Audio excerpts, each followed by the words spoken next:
حضور دی شان اسی کدی بیان ہی نہیں کی تھی کہ میدان تبوک جو 3 صحابہ بدری سن پہلے سارے غزوات شریک ہو چکے سن، کوئی انہوں دے اندر بات نہیں سی۔ حضرت کعب بن مالک نے حضور نے جب واپس تشریف لے آئے فرمانے میں نے رسول اللہ ملے لیکن مسکرائے، لیکن حضور دا جلال قابل دید سی۔ فرمایا کعب کیوں نہ آیا؟ جب میں جان تبوک عرض کی تھی حضور کو اور بندہ ہوتا میں بہانہ بڑھانا سی، کوئی بہانہ کوئی نہیں، سستی ہو گئی۔ حضور نے فرمایا اٹھ جا، اٹھ جائے گا۔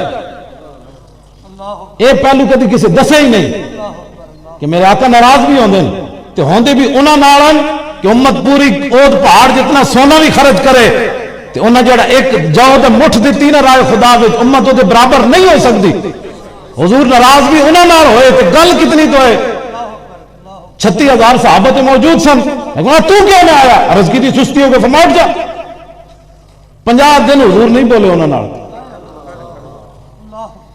قرآن نے پھر انہوں 3 صحابہ دے بارے فرمایا وَعَلَى الثَّلَاثَةِ الَّذِينَ خُلِّفُوا حَتَّى إِذَا ضَاقَتْ عَلَيْهِمُ الْأَرْضُ بِمَا رَحُبَتْ وَضَاقَتْ عَلَيْهِمْ أَنفُسُهُمْ وَظَنُّوا أَن لَّا مَلْجَأَ۔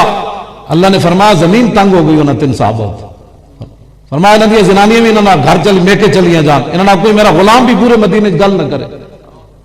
یہ سارا کچھ دین دی مخالفت کر کے عاشق رسول ہے۔